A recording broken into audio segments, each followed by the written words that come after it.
Buenas noches, estimados estudiantes. ¿Me confirman el audio, por favor? Y si logran visualizar mi pantalla.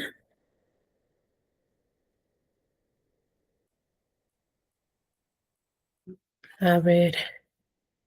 Sí, ¿verdad? ¿Se escucha? Bueno, lo entenderé como un sí. A ver, vamos a iniciar con la sesión del día de hoy, recordando un poco lo que ya hemos venido trabajando. A ver, ¿quién me podría manifestar qué tema hemos desarrollado? ¿De qué hemos hablado? Quizás quedó alguna duda, alguna consulta. ¿Qué es lo que resalta de la corriente literaria trabajada en clase? A ver, con sus propias palabras.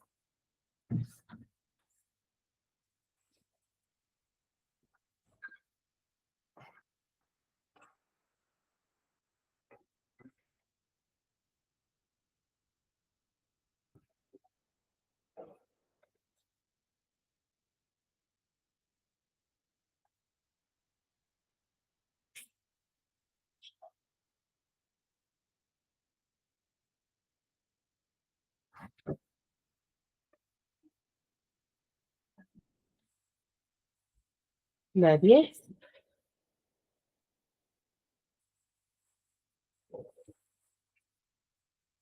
A ver, chicos,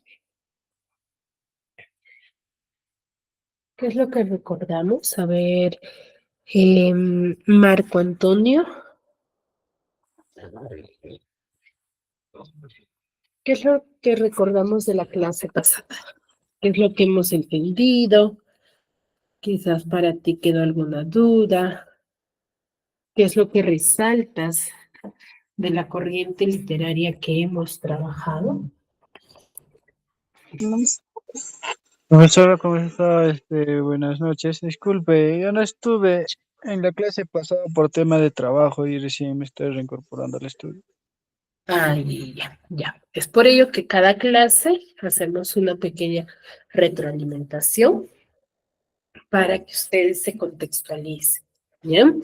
A ver, Sonali, creo que querías hablar.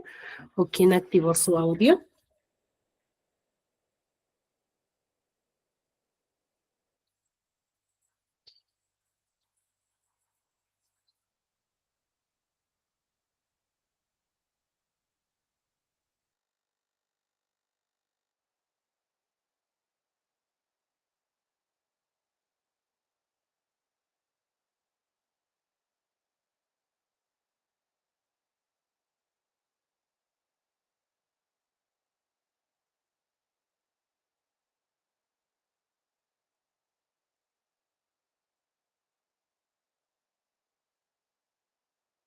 A ver, Sonali Ortega, ¿me escuchas?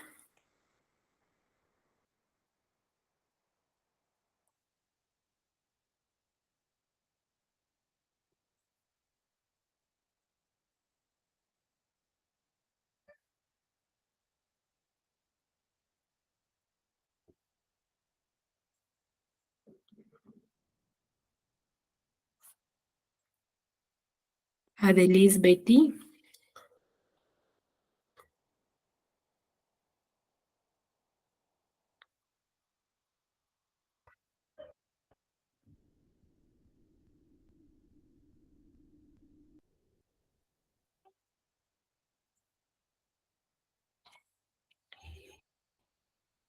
Adelis, ¿qué me puedes decir respecto a la clase pasada?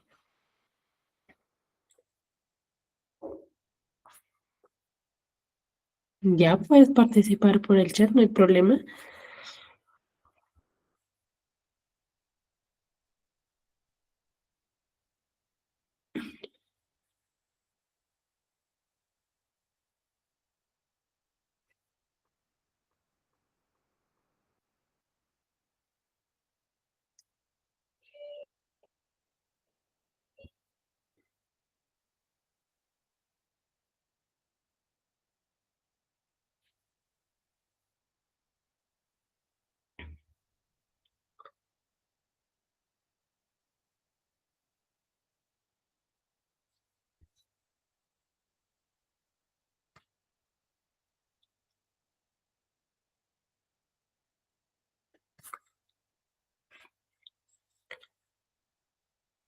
El neoclasicismo, muy bien.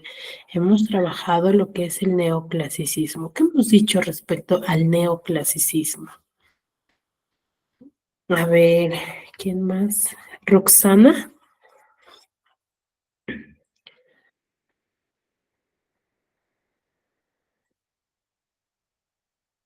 Roxana.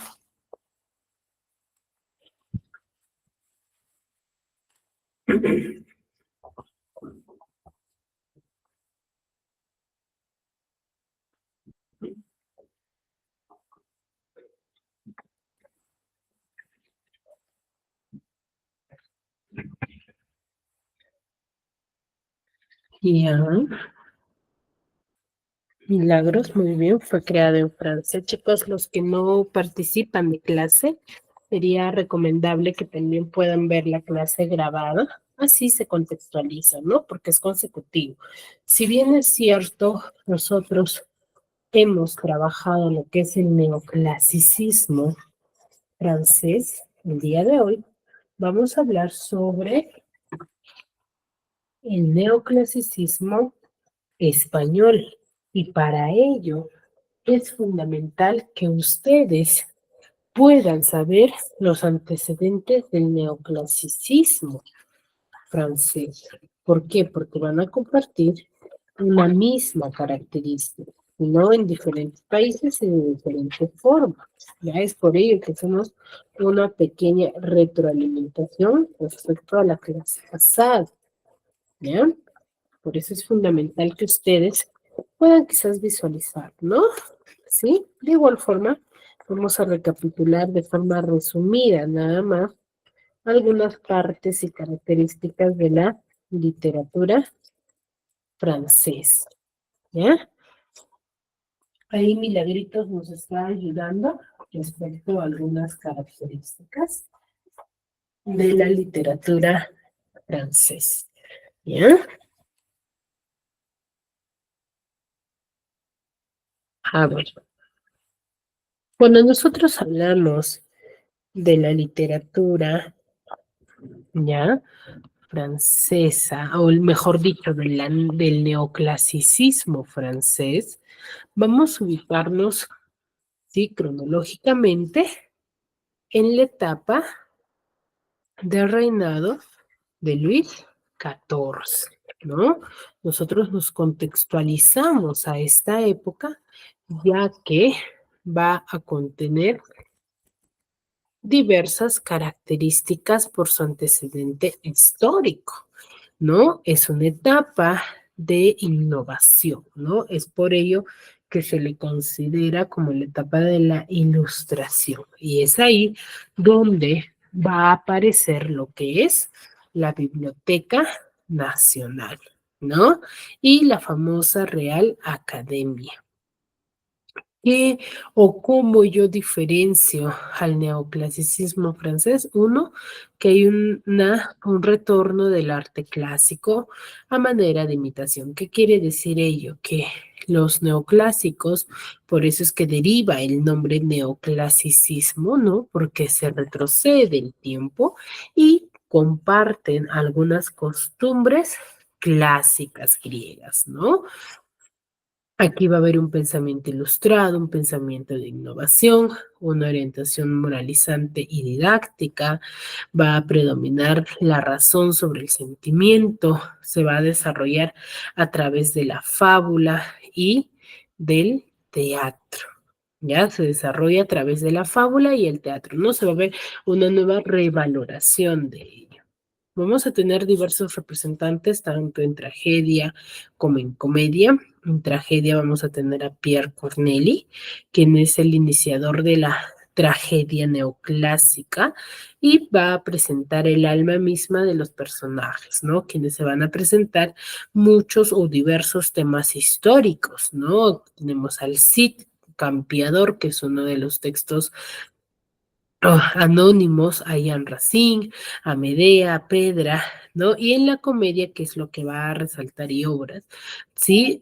Va a ser Molière, ¿no? Donde su verdadero nombre va a ser Juan Baptista ¿no? Entonces él es uno de los que va a destacar dentro de esta época, pero con la comedia, ¿no? Y es donde nos narra la historia de Tartufo, ¿no? Donde nos muestra al ser humano tal cual era en esta época, ¿no? Y qué características poseía de ser un ser hipócrita y que fingía simplemente por obtener un beneficio propio, ¿no? En eso se va a enfocar, ¿sí? Ahora, de la misma forma se va a desarrollar dentro del neoclasicismo español, ¿sí? El neoclasicismo español va a estar en la época del siglo XVIII, ¿sí? Donde se va a repartir en tres etapas, ¿no? Teatro, prosa y literatura.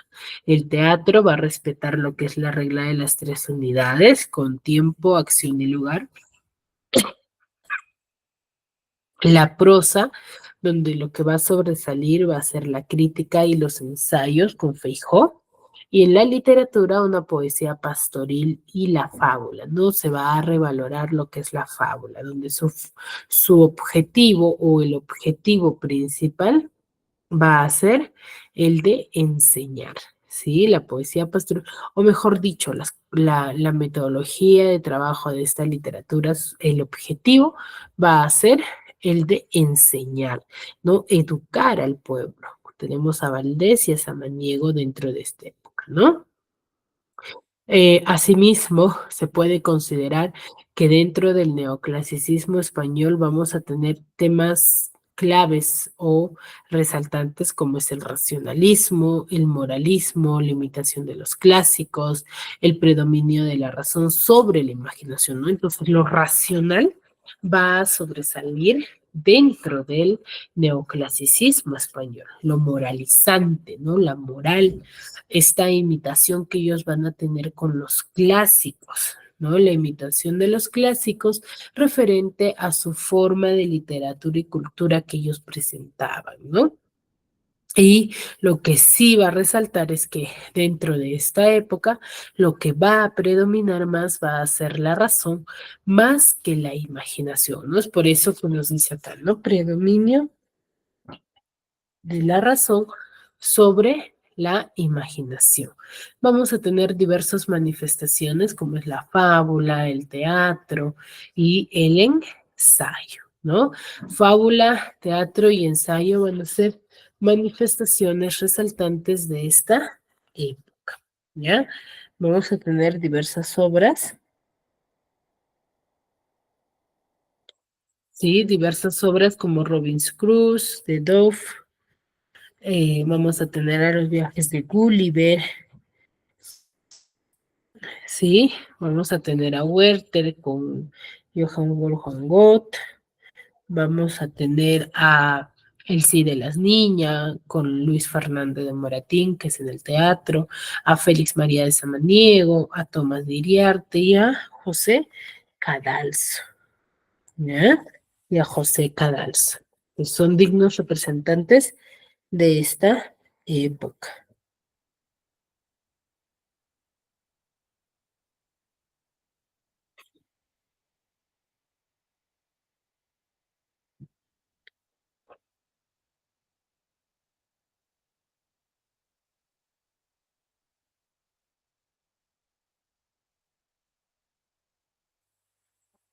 Ahora, el neoclasicismo español va a expresar una reacción de la burguesía contra el rococó, ¿no? Contra esta corriente literaria, donde la reacción de la virtud contra la decadencia y se va a pretender simplificar esta forma, ¿no? Donde va a adoptar y promover algunas de las ideas básicas de la Revolución Francesa, ¿no? Y va a glorificar esas grandes virtudes de la antigüedad, ¿no? Y va a aceptar el paganismo y va a agregar la ciencia a la emoción. Aquí el imperio de Napoleón Bonaparte va a poner mucho énfasis en los valores de la civilización romana, ¿no? Cómo eran, cómo se identificaban. Es por ello que debido a esos antecedentes se le va a considerar a esta época como el famoso nombre del siglo de las luces, ¿no? El famoso siglo de las luces o el siglo XVIII, ¿no? ¿Por qué? Porque el hombre aquí va a rechazar todo aquello que le ha sido impuesto, ¿no? Y solo va a admitir lo que le llega a través de la luz de su razón. ¿Qué quiere decir? A través de lo que él consideraba, ¿no? Lo que él razonaba. Aquí la razón va a ser una de las normas con la cual se va a valorar todas las manifestaciones humanas, ¿no? Como consecuencia va a aparecer en Europa a principios del siglo un grupo de pensadores con un espíritu bastante científico, que van a tomar la experimentación como método para que puedan adquirir el conocimiento, ¿no? Sin temor a qué, a equivocarse, donde este movimiento va a recibir el nombre de ilustración, ¿no? Es por ello, por los diversos avances racionales y científicos que vaya a tener dentro de esta época, ¿no? El neoclasicismo no solamente va a adoptar los ideales antiguos, sino que va a desarrollar, ¿sí? Dentro de la arqueología, por ejemplo, va a intentar también reproducir las formas griegas y romanas, ¿no? Con las formas, con una precisión bastante artística del Renacimiento, ¿no? Donde había buscado como antecedente, ¿sí? Aquí el redescubrimiento de la antigüedad clásica va a estar o se va a estar muy potenciado por los importantes hallazgos arqueológicos herculanos, ¿no? Y Pompeya, quienes van a ser sepultadas por las cenizas del Vesubio.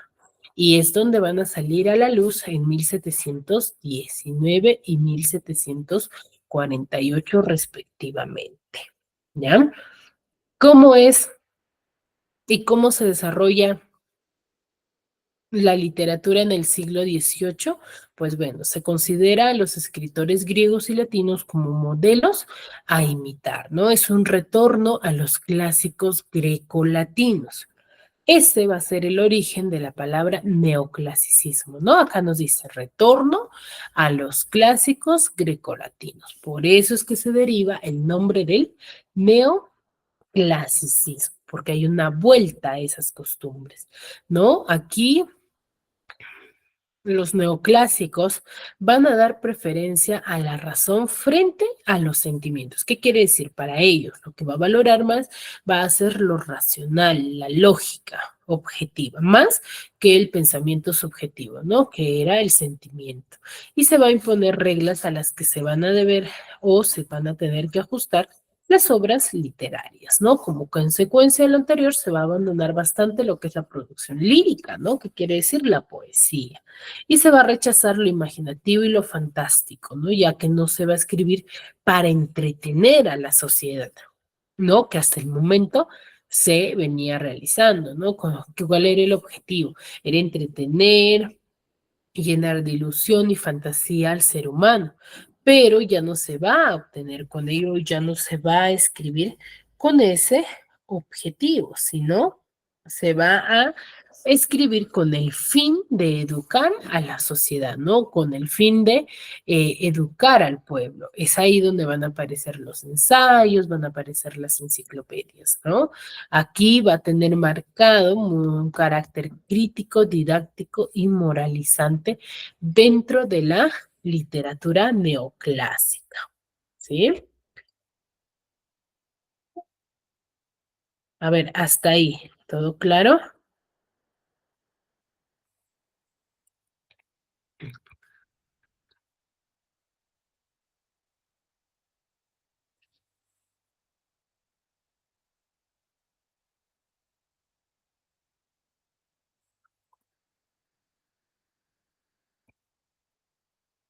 ¿Todo claro hasta ahí, chicos?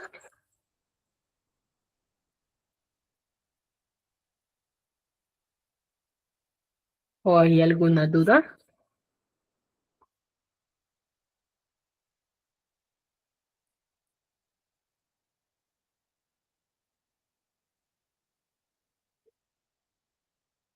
Muy bien. Entonces seguimos, ¿no? Entonces, recuerden, ¿con qué fin, con qué objetivo se relata las historias dentro de esta época?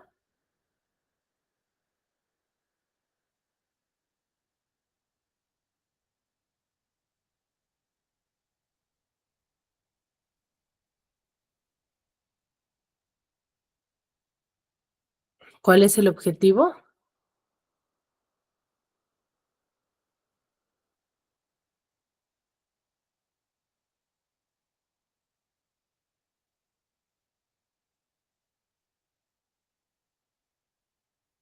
Sonalí,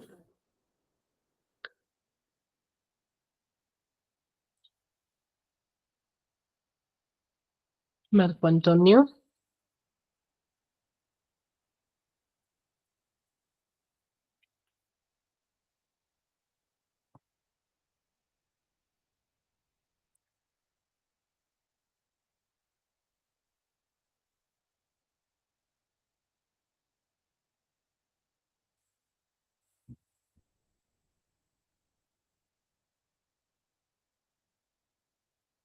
Les preguntaba con qué fin se escriben los textos en el neoclasicismo.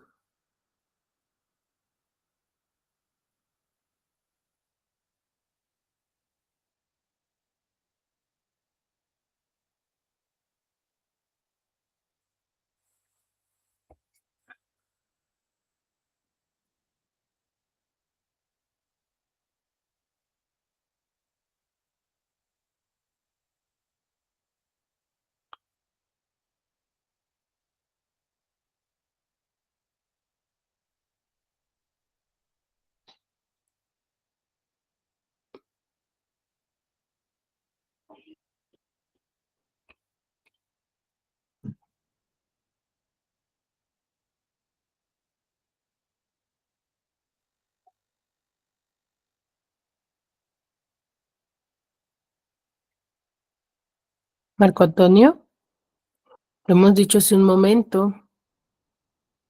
Milagros Arce Cruz.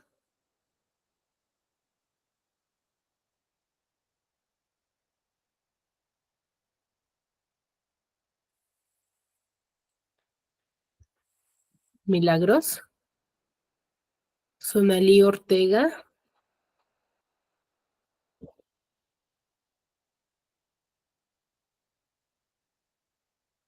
Lo hemos dicho hace un momento, chicos. Muy bien, Milagros. El objetivo de los neoclásicos o de los escritores que pertenecen a este movimiento literario es con el fin, o mejor dicho, con el objetivo de educar al pueblo, ¿no? Es ahí, por eso es que el aspecto lírico o el género lírico se deja de practicar continuamente. ¿Por qué? Porque a ellos rechazan el amor, rechazan el sentimiento, ¿no? Entonces, para ellos lo predominante, el objetivo es la racionalización, ¿no? Entonces, predomina más a ello.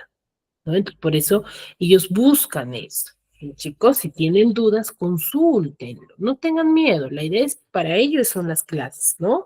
Para que ustedes puedan absolver sus dudas y consultas. Pero si ustedes se quedan callados y me dicen, sí entendí, y cuando les pregunto, no me pueden responder, significa que no me han entendido. Entonces, ahí tienen dudas. Entonces, la idea es que ustedes puedan manifestar sus dudas y yo poder absolverlas.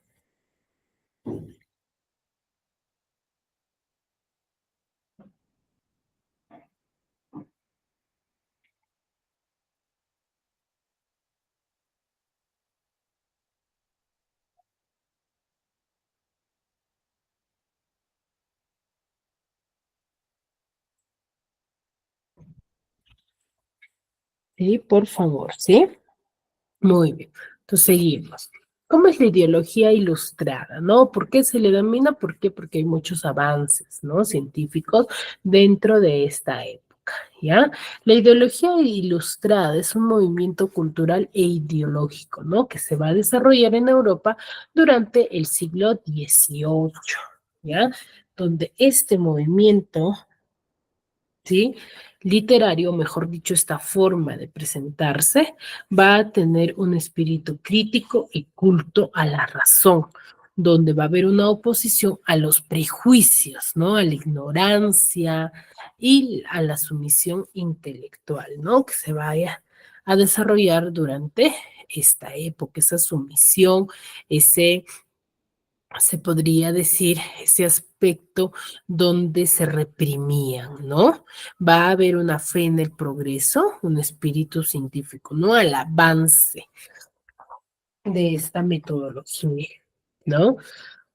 El laísmo, ¿sí? Va a defender la libertad espiritual, ¿no? Donde muchos van a ser anticlericales y van a atacar a la iglesia, ¿no? A muchos van a ser, no van a ser creyentes y van a atacar mucho a la iglesia, ¿no?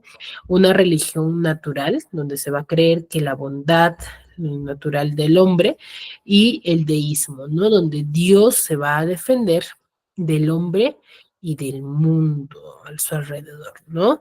Y la filantropía, ¿no? La filantropía es una de las características muy importantes donde el hombre o la solidaridad, fraternidad y bien común del hombre va a ser un ciudadano con derecho y deberes, ¿no? O es lo que consideraban ellos, ¿no? Cómo es que se debería de manejar esta literatura dentro de esto, la sociedad, ¿no? Dentro de esta época.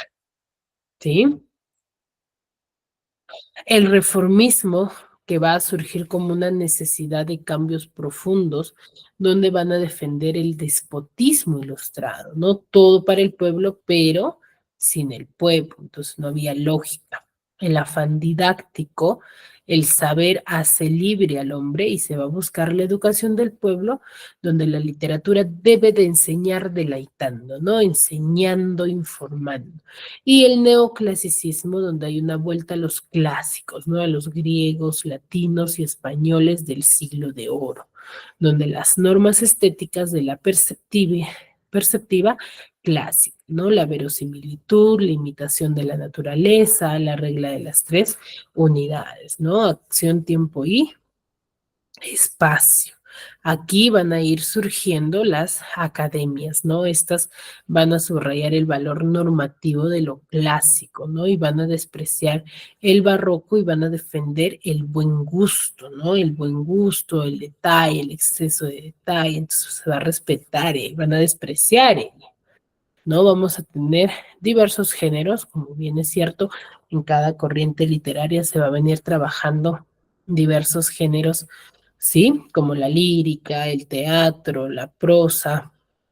Por ejemplo, en la lírica hay una tendencia a la poesía ilustrada, con los jovellanos, con José Cadalso, en la poesía sentimental con Leandro Fernández de Moratín, en la tragedia neoclásica con García de la Huerta, que es Raquel, comedia sentimental con los delincuentes, honrado con los jovellanos, comedia neoclásica que tenemos a Moratín, Luis Fernando Moratín, El sí de las niñas, la comedia nueva y El viejo y la niña. En prosa tenemos Preceptiva de Luzán con la poética y ensayos, ¿no? De Feijó, de José Cadalso y los jovellanos, ¿no? En Feijó, Teatro Crítico Universal, Cartas eruditas y curiosas, Los eruditos a la novela con José Cadalso, Cartas Barruecas, Noches lúgubres y Memorias sobre la educación pública de los jovellanos, ¿no? Entonces va a haber diversas manifestaciones, como ustedes están viendo, con el fin de obtener un avance y una educación para el pueblo. Sí, a ver, vamos a ver un pequeño resumen respecto a lo que hemos mencionado, ¿sí? Se le llama siglo de las luces al siglo XVIII porque fue una época en la que se le dio a la educación y la porque las ciencias son verdades seguras sobre. Después de la exagerada ornamentación y pesimismo del barroco en el siglo XVIII se origina el neoclasicismo, movimiento en el que prima la razón como eje fundamental del pensamiento de Occidente y que funda sus bases en el pensamiento clásico. Los neoclásicos tienen también especial interés en la ciencia y el conocimiento. El neoclasicismo tiene como principios las ideas de la Ilustración. Este movimiento surge en Francia con la influencia de Descartes y John Locke. Sostenía que se debía combatir la ignorancia con las nuevas ideas y la difusión del conocimiento. Al siglo XVIII se le denomina también el siglo de las luces, pues se afianza el progreso de la ciencia guiado por la luz de la razón. La Ilustración tiene además como hecho principal la Revolución Francesa. Esto marca un antes y un después en la historia de la humanidad, pues se elimina la monarquía absoluta en la que un rey tenía todo el poder y se pasa al sistema republicano en el que el poder se divide. A estos hechos se le suman la revolución industrial con el avance de la ciencia y tecnología y el crecimiento de las ciudades. La filosofía ha dispuesto de esta forma el conocimiento mediante la razón como la necesidad fundamental del ser humano. Por lo tanto, el arte también tendría como finalidad su difusión, es decir, tendría un fin didáctico y moralista. En la literatura, el conocimiento, la ciencia y la tecnología, dentro del marco de la razón, predominaron. Como vimos, tiene un fin didáctico y moral, y así como su nombre lo indica, revalora el clasicismo, pues toma como modelos a Aristóteles, Horacio y retoma el canon clásico. Así, se evita mezclar géneros como la prosa y verso, y predomina la supremacía de la armonía y equilibrio, rechazando incluso el exceso de imaginación barroca. En cuanto a las obras, prevalece el ensayo con Montaigne como género divulgador de ideas, siempre haciendo el uso de la razón. Como todo era conocimiento y ciencia en este siglo, se crea en Francia la enciclopedia como género difusor de todo el conocimiento humano, con Diderot y artículos de Voltaire y Rousseau. La enciclopedia era la Wikipedia del siglo XVIII y contaba con 72.000 artículos. Se desarrolló también la fábula, pues tiene un fin moralista, una enseñanza que se expresa a través de su moraleja final. Destacan en este género los españoles Iriarte y Samaniego y el francés Montaigne. Como hemos podido ver, el neoclasicismo fue una época en la que el ser humano se interesa por la razón y el conocimiento. El mundo avanza y se hace uso de esta razón para explicarlo. La literatura se encamina en este objetivo, pero como nada dura para siempre, esta direccionalidad marcada parece restringir a muchos artistas que se encuentran limitados. Así, nace una siguiente etapa denominada romanticismo.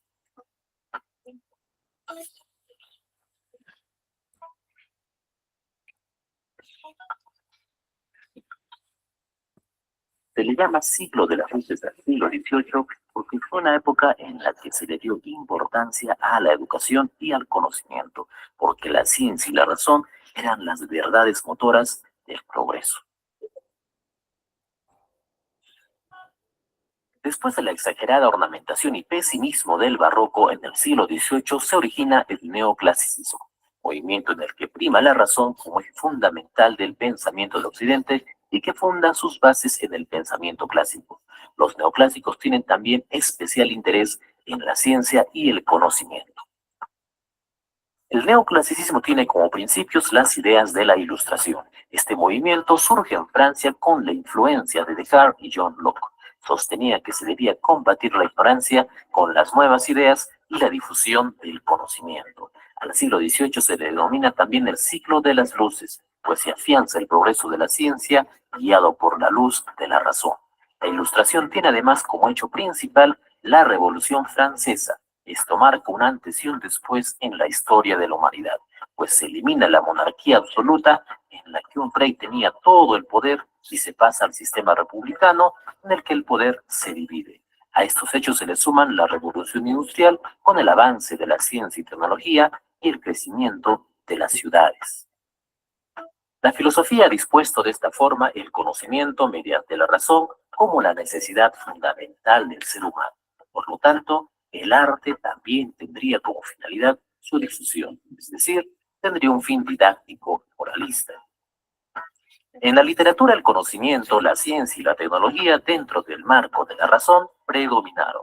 Como vimos, tiene un fin didáctico y moral, y así como su nombre lo indica, revalora el clasicismo, pues toma como modelos a Aristóteles, Horacio y retoma el canon clásico.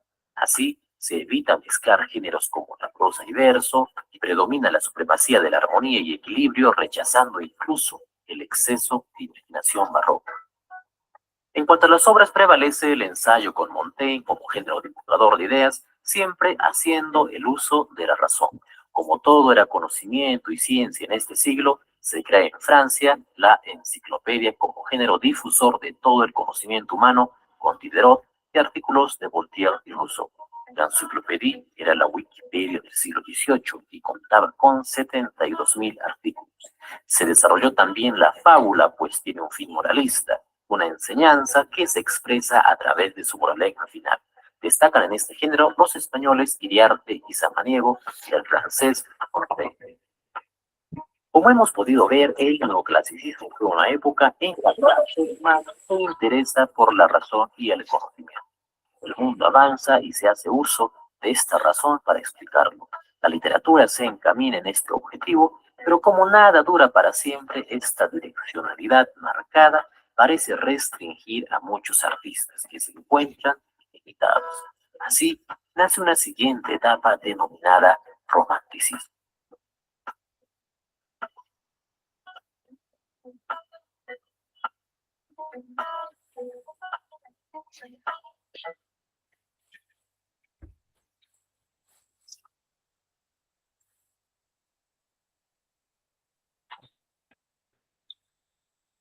Muy bien, chicos, ¿se entendió mejor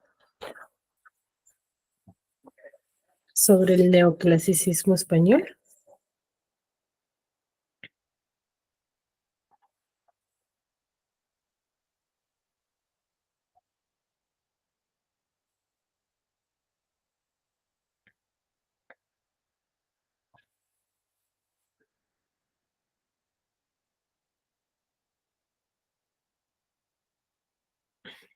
Muy bien. Entonces, a ver, dentro de la literatura neoclásica se va a desarrollar lo que es la poesía neoclásica, ¿no? Aquí los poetas van a ser considerados de mal gusto, ya que van a expresar sentimientos. Los poetas de este movimiento van a adoptar diversos temas, como el bucólico o pastoril, y la poesía bucólica o pastoril, ¿no? En este tipo de poesía se va a ensalzar lo que es la naturaleza, destaca Juan Meléndez Valdés, ¿no? Con sus diversas poesías. La fábula, como bien lo menciona el video, se va a formar con el fin, sí, dentro del siglo XVIII también se va a cultivar la fábula con el objetivo de ofrecer al lector consejos y enseñanzas morales, ¿no? El cual es el objetivo de las fábulas, ¿no? El objetivo de una fábula es enseñar, dar consejos moralizantes puestas en boca de animales, ¿no? Donde va a haber grandes futbolistas como Iriarte y Samaniego. Por ejemplo, el burro flautista. A ver, ¿quién me puede ayudar con la lectura del burro flautista? A ver, Verónica, ¿estás en la clase? ¿Me escuchas? Verónica,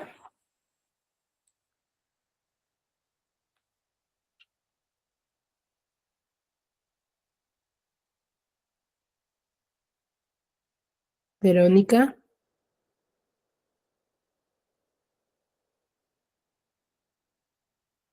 Bueno, parece que Verónica no está. Marlene,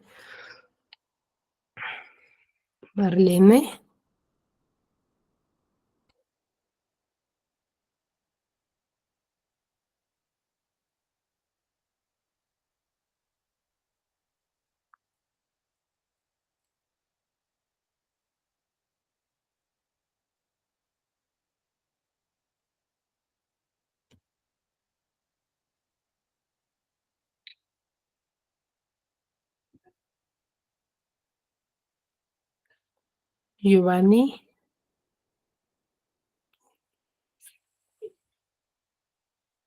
Giovanni Delgado.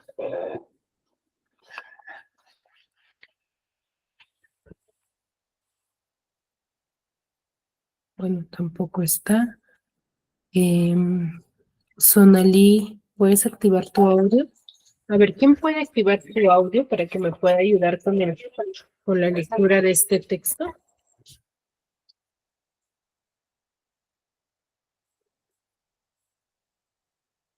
A ver, Sonali, ¿puedes activar tu audio?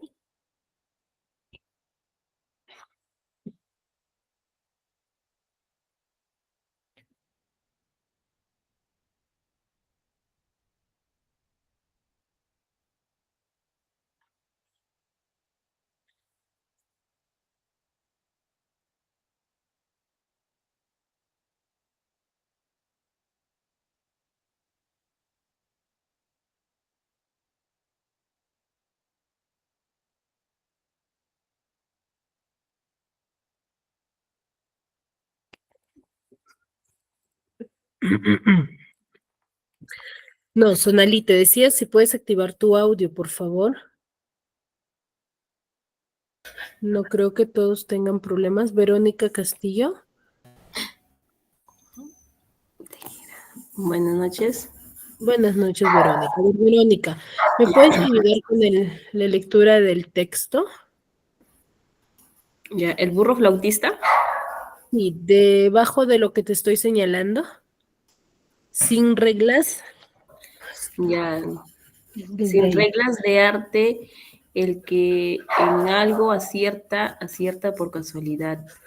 Es- Esta fabulilla, salga bien o mal, me ha ocurrido ahora por casualidad. Eh, Continúo, ¿verdad? Sí, sí. Cerca de unos prados que hay en mi lugar, pasaba un borrico por casualidad. Una flauta en ellos halló que en un zagal se dejó olvidada por casualidad. Acercóse a olerla el dicho animal y dio un resoplido por casualidad. En la flauta el aire se hubo de colar y sonó la flauta por casualidad. Oh, dijo el borrico, qué bien sé tocar. Y dirán que es mala la música asnal, sin reglas del arte. Borriquitos hay que una vez aciertan por casualidad.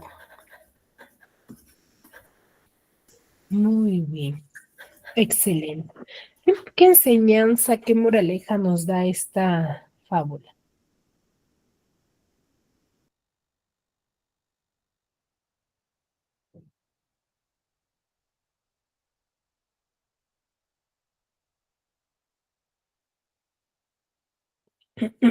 A ver, chicos, ¿qué enseñanza nos da?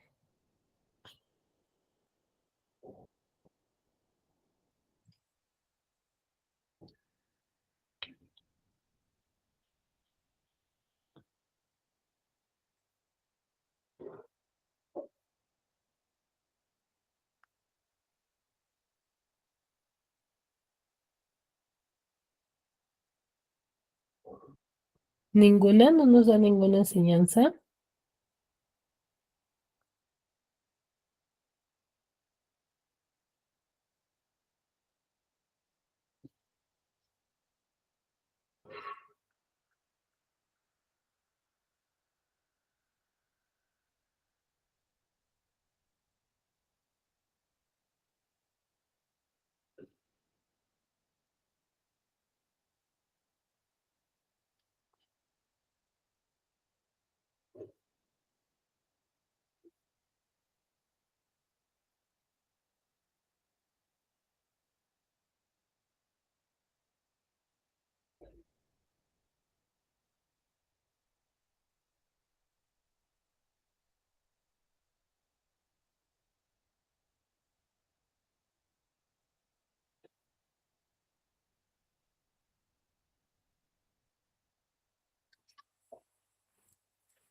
A ver, Karen Lisbeth.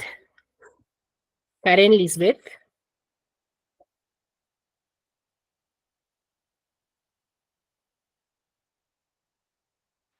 Sí, Miss.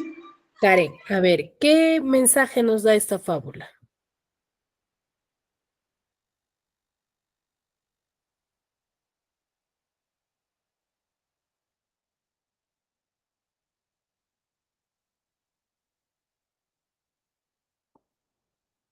Karen.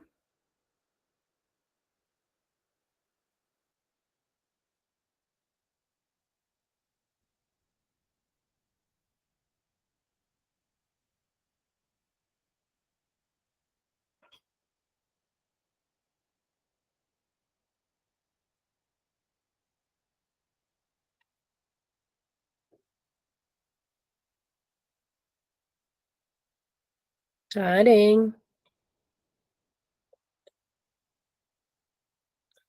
A ver, Verónica.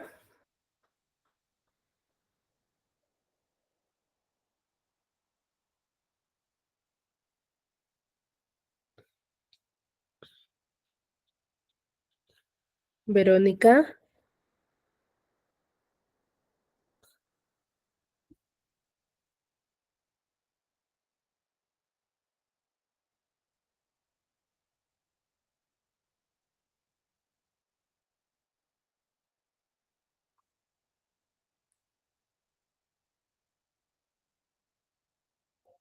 Control de... Sí, Miss. Verónica, a ver, según lo que has leído, ¿qué mensaje te da? Bueno, el mensaje dice que eso nos puede llevar a alcanzar nuestros sueños, incluso si enfrentamos desafíos, ¿no? Y a veces Ujú. también puede haber críticas en el camino. Claro, por ejemplo, el burro, ¿es que Ujú. sabe cantar? No, pues el burro, ¿no? Por accidente dio Ujú. un resoplido, ¿cierto? Ajá.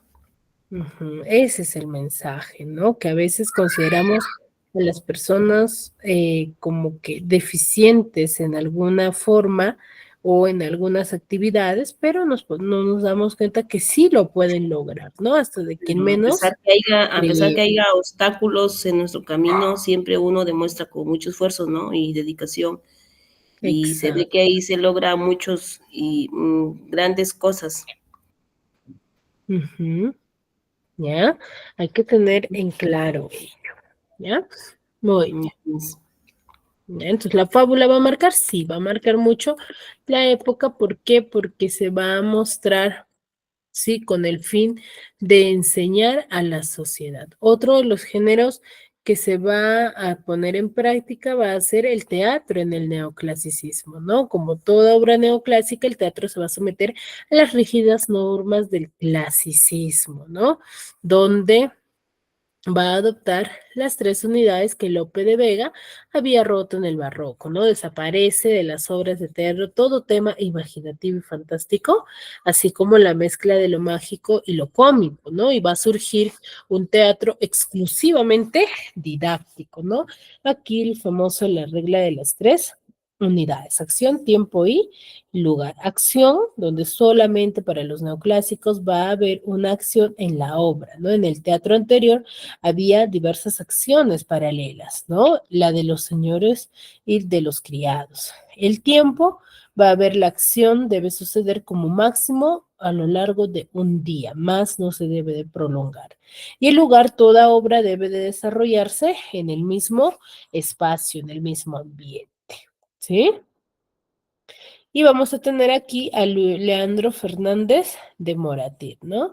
Quien es un escritor, es uno de los escritores más importantes del siglo, donde su obra teatral va a estar realizada siguiendo las normas neoclásicas, ¿no? Y va a convertir al autor en uno de los mejores y escasos dramaturgos de este siglo, ¿no? Aquí tiene la comedia nueva en el café, que es una crítica duramente a los poetas incultos e ignorantes que se atreven a escribir obras dramáticas, ¿no? Y otra de sus obras muy conocidas es el famoso El sí de las niñas, donde hace una dura crítica a las familias que obligan a las hijas a casarse sin tener en cuenta sus sentimientos, ¿no? Con el fin de solamente obtener riqueza propia, ¿no? Entonces vamos a ver un pequeño resumen sobre ello. El sí de las niñas.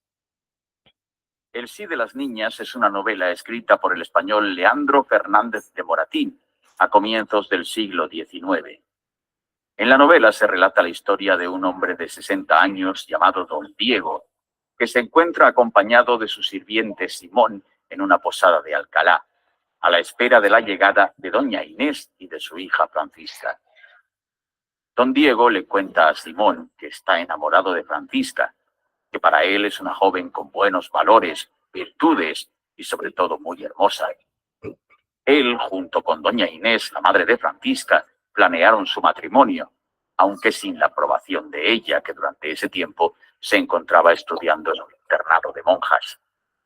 Doña Inés había ido a recoger a Guadalajara a Francisca y la llevaba hasta Alcalá, a la posada donde se encontraba don Diego para que se conocieran antes del matrimonio.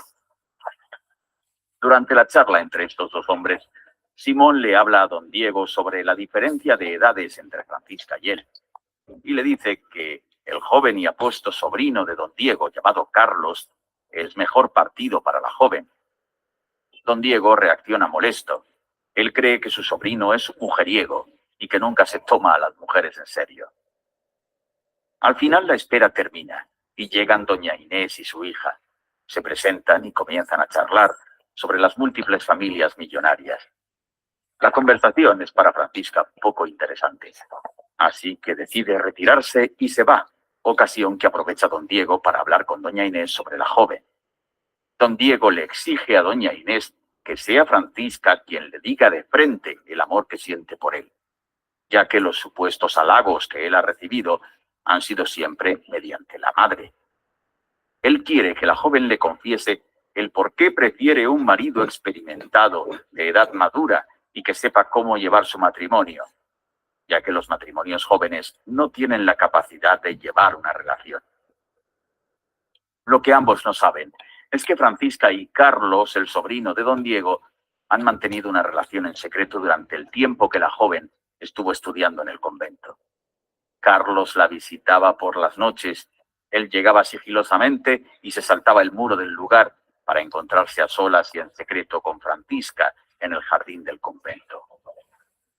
Por otro lado, doña Inés lleva con ella a su criada llamada Rita, de quien no sabe que mantiene comunicación con Calamocha, sirviente de Carlos, el sobrino de don Diego.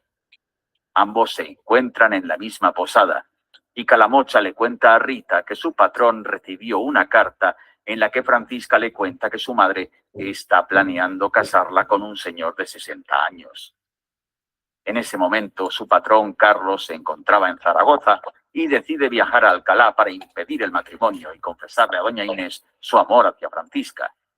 Calamocha le dice a Rita que vaya y le cuente a Francisca que Carlos, su patrón, también se encuentra alojado en la misma posada. Mientras tanto, doña Inés manda a llamar a su hija. Esta le confiesa a su madre que ya no es una niña y que sabe el significado del amor.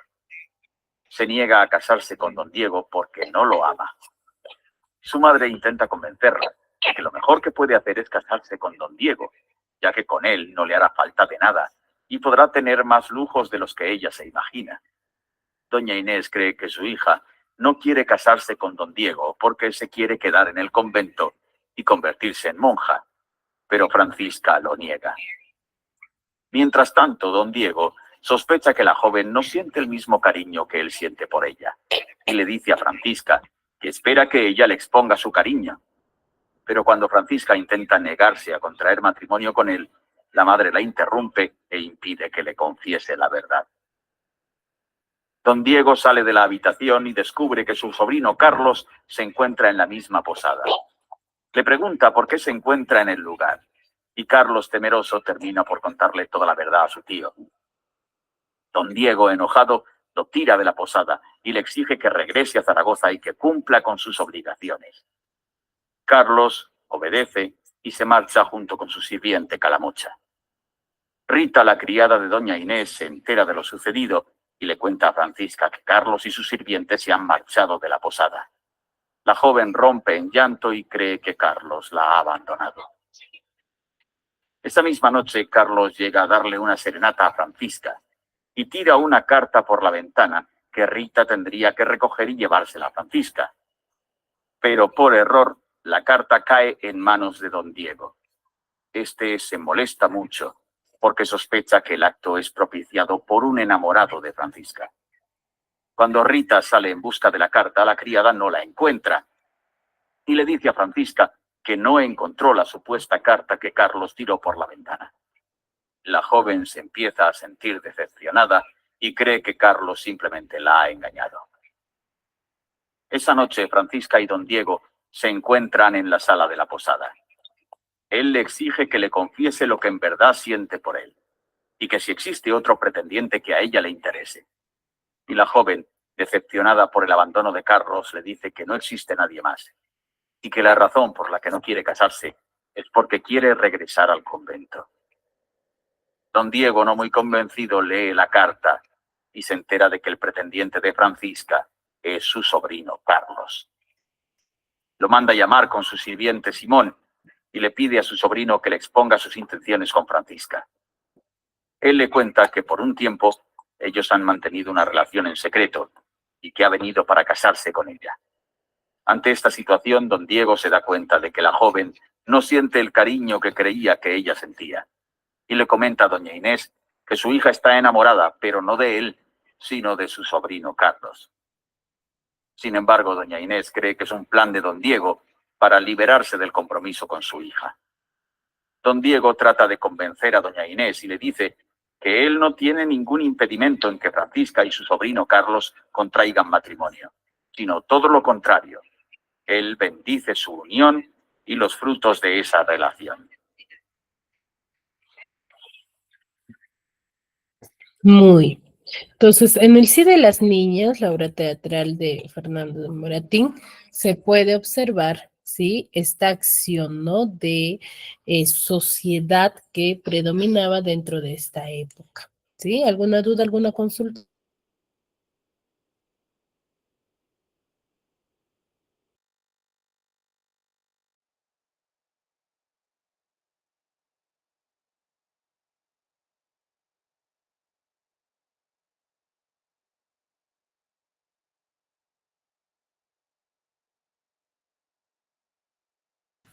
Muy bien, chicos. Entonces, si no hay dudas, no hay consultas, nos quedamos aquí. Nos vemos la siguiente clase.